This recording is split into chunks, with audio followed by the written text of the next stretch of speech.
Hello everybody, I'm Damita in Wales and I'm here with my Kalyani Mitra discussing some finer aspects of Buddhism. These are issues that have often vexed me and have escaped my true understanding for years until I met you. So I'm really grateful that you're here visiting with me, and I was thinking about Punaruppathi, in other words, rebirth, and the deeper meanings about rebirth. And there was a stanza or part of a stanza that we discussed. Which one was that? Natti jati punak bavo. Natti jati punak Bavo. Punak bavo? Punab. Punab means the re means punab. Again and again means the punab bavo. Repetition. Repetition, yeah. Okay. Natti jati? Natti means the birth. No, natti means the no.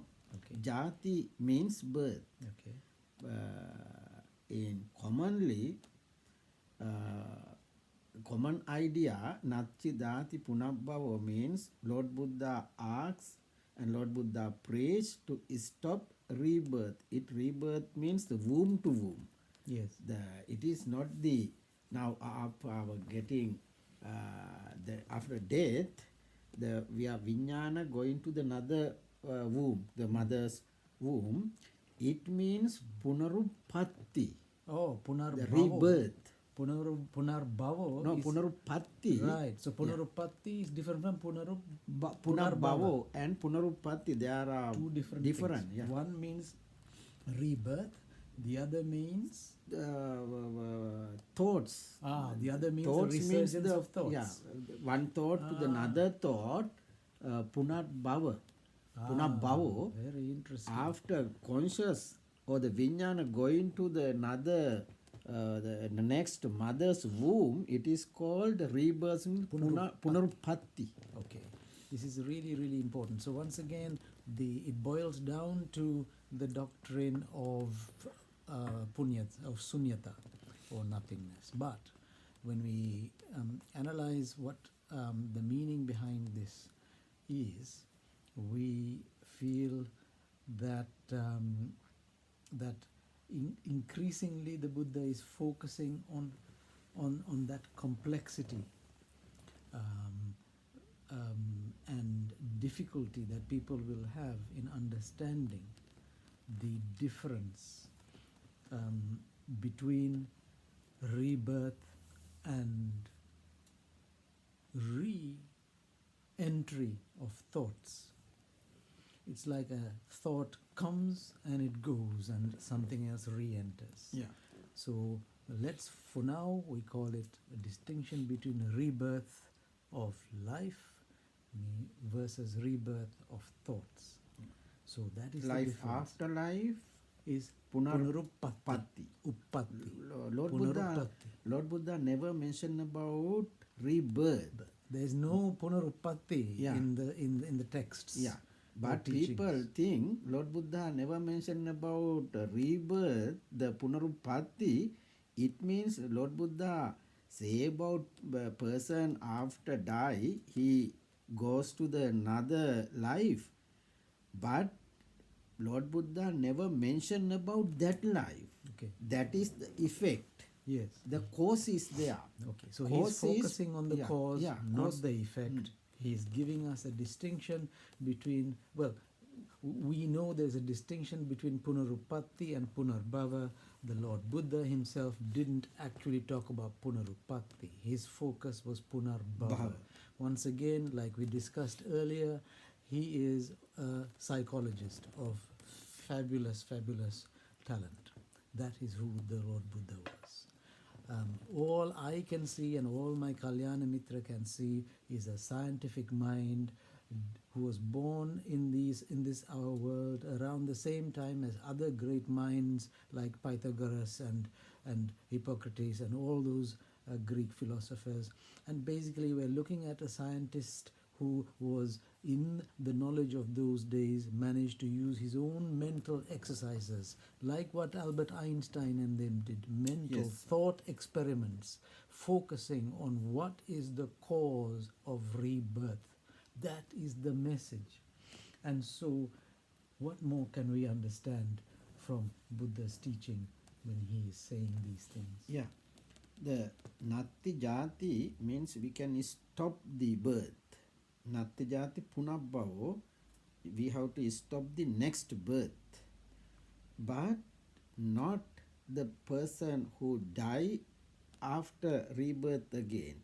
But always, every moment we are arising and passing away means we get into birth and die. Birth and die means the thought. All the We have to stop the next thought, means the next birth. Yes.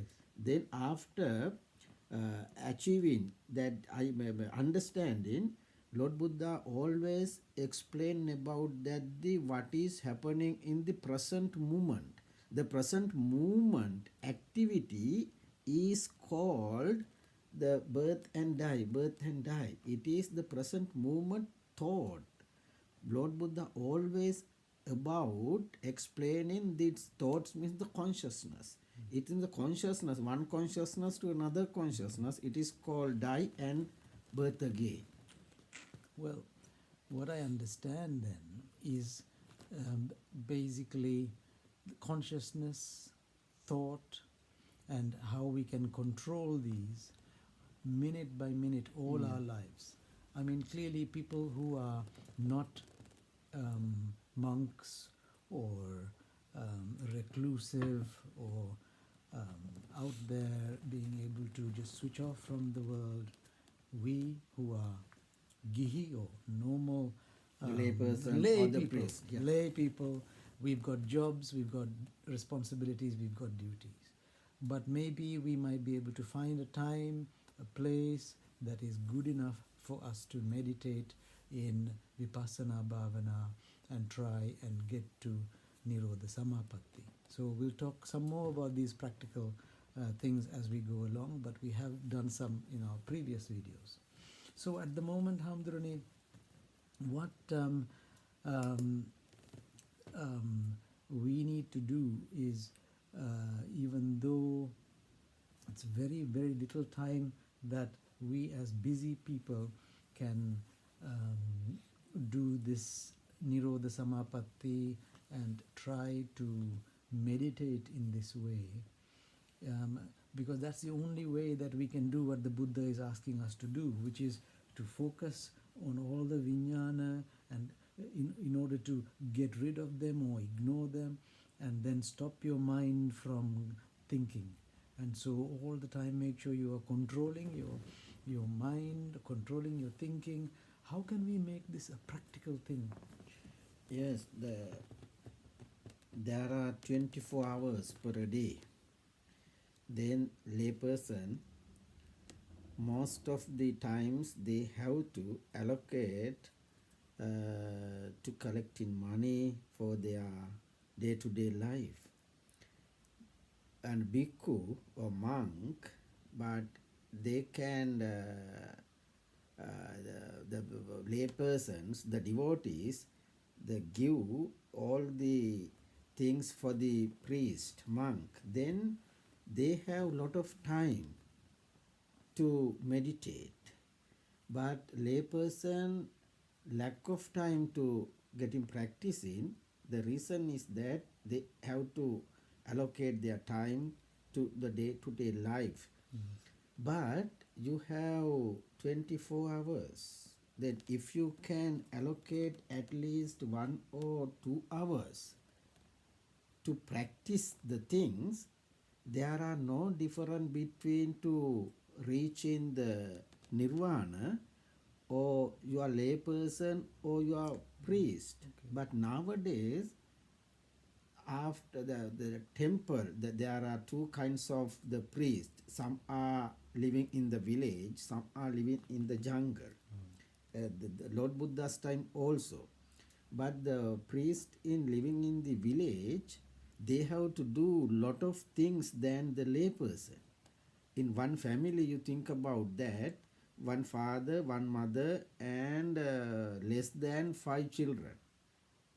But in the village monk, he have to control more than 500 families, So big sometimes responsibility. 1,000 families. Then he doesn't have the more time to practice the things. Then, but in the layperson or the priest, Same. there are no difference. the varying things. Then the layperson and the bhikkhu, how you have to connection with the others, the responsibility, what are the how many responsibilities you have to do. The layperson or the priest, the layperson with less than responsibilities, and he can manage their time, he can practice and he can achieve the nibbana. I mean, I'm in such situation. Yeah. I work only 3 days a week. I don't do any out of hours on calls. I've got more than enough savings and pension as well as a salary. I've got a wonderful family who are never a burden or anything like that. And I've got you as my Kalyana Mitra. Yeah. What a fortunate situation. That if you can control the thoughts, the 1 hour you can control the thought, and you can sitting the very calm and quiet place, you can stop in the thought. It is the natti jati punarbhawa. Natti jati punarbhawa means you can stop the next thought. Next thought stopping is called the natti jati, but it is not after you die and go to the another birth. It is not natti jati. Next thought. In the next thought, 1 hour you practice, you can stop in the natti jati. Then you are in the position of parinibbana or nirvana. At that time, your body die, you reach the parinibbana. Natti jati means the next thought. So it's really interesting. So suppose something happens in the next 10 minutes and I die. But in the meantime, we work through some practical steps in how we meditate. And you and I, we meditate for many hours, the Vipassana Bhavana. It's very different. Well, I certainly found it different from what I used to practice in the old days. I'm sitting in a comfortable position. So is my Kalyana Mitra. We are closing our eyes. Previously, we have closed the doors. The temperature of the room is neutral. There are no smells or strong odors of any sort. We are comfortable on our skin. We are comfortable in our clothes. So that's the kind of things that we would have prepared for even before we sat down. Now we are sitting, sharing these moments with you. So what we are still thinking is about making sure our eyes are shut. They are indeed shut. Making sure it is as quiet out there so that signals are not coming to our ears. Recognizing that if signals do come to our ears, we find a way to ignore them so they don't enter into our consciousness. Then we consider the senses of smell, taste, or various feelings in our skin.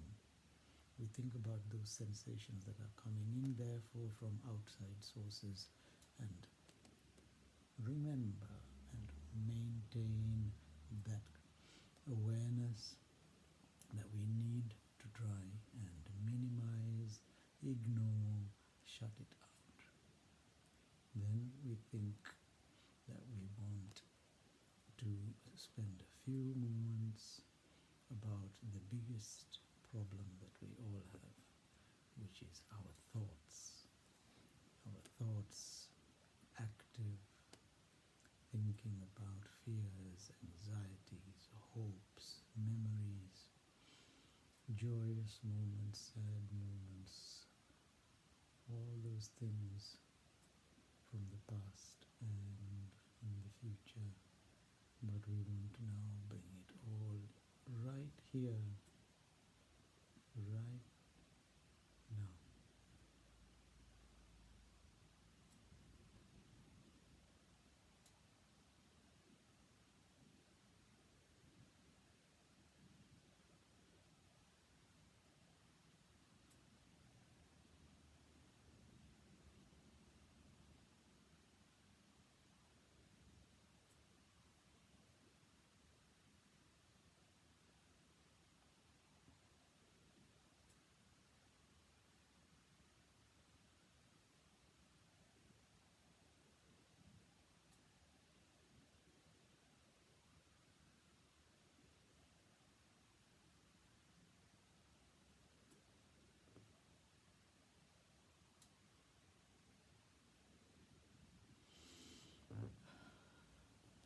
That was good. It was very good. You might find it difficult to switch off in such a short time, but when you practice as we have, it's possible for you to achieve that state very quickly, within a few seconds. And then when, if you needed to suddenly catch a bus or needed to head off to beat the traffic, you might need to time yourself. So maybe set a gentle alarm system on your phone, and then gradually come out of that state. Reflect a little bit, like I'm doing now, about how much I enjoyed it in terms of giving yourself a certain degree of freedom, giving yourself permission to be nothing for a while. My Kalyana friend here said, Damita, think that maybe, just think that for 5 minutes you were just dead. Imagine, profound, scary, but you can see how wise he is. The situation with death may well be exactly that. Except rebirth comes along and then wakes you up again, I suppose. So, the reflection after meditation is about how much you enjoyed it, how much freedom it gave you, how you were able to give yourself permission to be with yourself. This is when you're truly with yourself, aiming to understand the self, contemplating the emptiness. We talk about emptiness in terms of nothingness and sunyata, what it means in psychology, what it means in astrology, no, I mean astronomy, what it means in particle physics, quantum mechanics. It's really profound how people who are wise in those days, like Hippocrates, he talked about the atom, or Democritus. Democritus. Hippocrates is our chap for the medical profession. Your father. The Hippocratic Oath. So yes, the same period, Hippocrates, yes, Democritus, Lord Buddha, the same period. It's a really, really amazing thing. Obviously, they were very, very many continents away from each other, but still really, really useful to realize how we're talking about an amazing psychologist who had so much patience, who spent so many years of his life um, talking about it. But the interesting thing from all the teachings that you said is, look, Buddhahood is a state of mind. It is not the name of a person. Yes, of course. And that is so important. Yeah, but there are about talking about 4 persons in the Buddhist teaching. Now thinking about the Buddhist teaching, the first one is the stream winner, and the second one is the one returner. Next one is the non-returner and the arahat. It is called in the Pali word Sotapanna, Sakurdagami, Anagami and Arahat. But in the Sila Sutra, there is a very famous sutra called Sila. But Sila Sutra mention about that all the 4 persons should be practiced. Should be practiced. Or should carry on practicing. Practicing always. So Lord it doesn't Buddha, mean they have reached a destination. yeah, destination. Destination is Nibbana. That is when they die. Yeah, destination is Nibbana. But until that time, Until they have to- that, we have to practice. Lord Buddha also 3 months in Ichanangala Sutra. Lord Buddha went to the jungle, 3 months practice. And Devana Vihara Sutra, 3 weeks he went to the jungle and practiced. And Sariputta Mahatero also 1 week he practiced Samadhi Suvaya and Nirodha Samapattiya. But no, there is a physical body, the person who has a physical body, Lord Buddha and the Arahat also. But the mind is changing always. Mind is changing, consciousness is changing always. Then Lord Buddha and the Arahat person always practice. Then how we can reach the parinirvana without practicing? Yes. So remember how we said it is when you are at Nirodha Samapatti state, in you meaning your mind, that's the state that you could potentially reach Nibbana if you carry on in that state until the moment your death comes along. So when your death, if your death comes when you're in Nirodha Samapatti, you will be in a state of Nibbana from then on. In fact, you cease to exist. However, this is not something that the Buddha or an Arahat or any of the other 4 things that my friend discussed. It's not that any of those people can stop practicing either. All of them need to carry on practicing, either to advance to a state where they have reached full realization. And even with full realization, for example, like a Arahat or a Buddha, you still need to carry on meditating. Carry on with your mindfulness, so you can immediately fall into a state of Nirodha. You can carry it on for hours and hours or days and days of Nirodha Samapatti.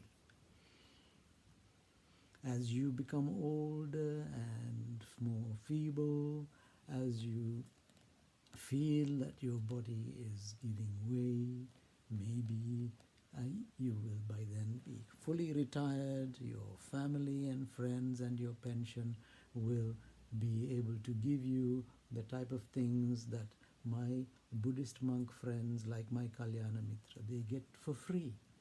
Clothes, shelter and food and medicines and things that they need for a reasonably comfortable life, just in order to be safe and healthy to carry on the work of reaching Nibbana. Because of how grateful they are, they also try to teach us. They, and my Kalyana Mitra says, it is only somebody with the correct knowledge of the Dhamma who should be teaching the Dhamma. Yeah, of course. Don't teach the Dhamma unless you have proper understanding of it. So After realized, it is- after understood. Yeah. The knowledge and the understand, there is a different meaning of according to Buddhism. Knowledge is we can read the sutras and we can collect our knowledge, but understanding is how we realize the after practicing we can reach the understanding. What's the Pali word for Avabodhaya. avabodhaya? That one is Dhanuma, Dhanuma. knowledge. versus Avabodhaya, That's in Sinhala. Sinhala. In Pali? Pali, it is, I forgot that the real words in the Pali. Panya? Is Panya one Yes, of Panya. Panya vattasa ayandammo nayandammo duppanyasa. It means after reaching, prajna means after reaching that the first experience of enlightenment. First experience of enlightenment is called the Sotapanna. Yes. The extreme winner. Extreme winner means the first experience of Nirodha. Yes. The first experience of So Nirodha. does that mean maybe I am already Sotapanna? Yeah, why not? If you realize the how the conscious is being creating, you know the enlightenment. If you can stop in the consciousness, you know the practicing things. Okay. Well, I realize I know exactly what Nibbana is because of all the teachings and the contemplations that I've done. I know I practice the true Vipassana meditation and I get into Nirodha Samapatti within minutes. I know, but I don't know whether I actually realize Nibbana. What is the meaning of realizing Nibbana? That Nibbana, the commonly people have idea about Nibbana means after getting die something we can reach. That is That is too late. No? That is the common idea. We need to be healthy and with a good mind in order Yeah. to do the effort. Yeah, but before dying, the last moment, or at least you have to realize before dying Nibbana. Nibbana is not things you have reached after dying. Before dying, you have to reach that the position. That is the interpretation of Nibbana. Nirvana is we have to reach before the physical body dying. Yeah. Nowadays, after dying, mention about So that. it is urgent. Yeah, after dying in the Buddhist people, after dying, put a poster, you realize the Nibbana. After Nivan Sappa Labeva. It's too late. Too late. According to the other cultures. Actually, you should tell me Hamdurne Nivan Sappa Labeva. And I But should people tell you Nivan afraid. Sappa Labeva. Before What if I dying- was to tell you Nivan Sappa Labeva? But people got it's angry. almost like I'm telling Yeah. you are dead already. Before dying, when Yeah. people is worshipping, we are saying in Nivan Sappa Labeva, Yeah. the people got angry. It means the people think about the Nivan Sappa is the Nibbana is after dying. And if No. you go to a general sort of collection of people and say Anicca Vata Sankara, Sankara, they yeah. will be cross with you and Yeah, say, what? yes. Yeah. What is he saying? There's no dead body here. Mm. So it is really, really interesting, and so everything you have told me makes me think that I am probably Sotapanna. Sotapanna means sowan. Yeah. That Sota means ear. That means I am sowan. I am mama sowan vela. But that's not what you think. There's a big difference. What does the meaning of the word sowan mean to you? What does it mean to my friend Kalyana Mitra? What is sowan? Sowan, no, the real meaning is Sotapanna. That is the Magadhi words. Sota means hearing something. Sota means the, what is called that, our organ. Okay. The ear organ is Okay. called Sota. Sota means the organ and the listening something. Okay. Then when we are listening, the person who reached Nibbana, he can only preach Dhamma according to the Lord Buddha's advice. Okay. Without reaching the Nibbana, you can't preach Dhamma. Yes, but the Sotapanna. Sota means Sota when means you are hearing the Sota, the Sota means it means you have to listen how the consciousness creating and how Okay. do you stop in the consciousness. So once you have heard that, Apanna means? Apanna means you come to the track, come to the path. So once you're on that path, then that means you have achieved Sotapanna. Sotapanna. It is Then not a magical things. After Sotapanna, you can't fly in the sky. Nowadays, people think of after Sotapanna, all the tanha, all the keles. No, when you are Sotapanna, according to the history, the stories of the Lord Buddha, Visakha, she achieved Sotapanna, she delivered 20 children.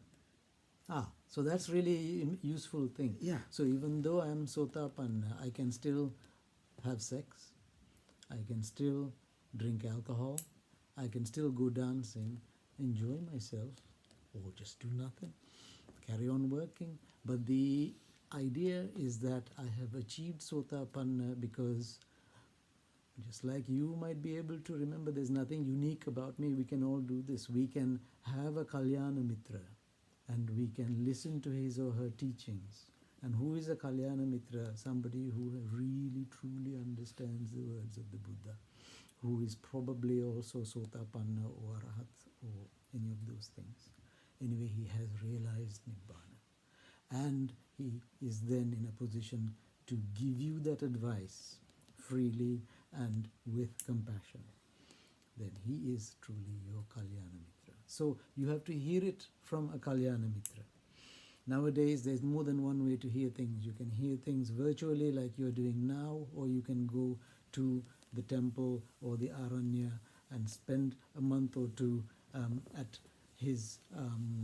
their Pirivena or at their Aranya, and then come and learn. But anyway, virtually we are still learning. It is still going in the right direction. So we're coming to 32 minutes and 29 seconds now. So final message really is to keep diligently looking for your Nibbana by practicing the Vipassana Bhavana, the Vipassana meditation. We wish you well. Thank you.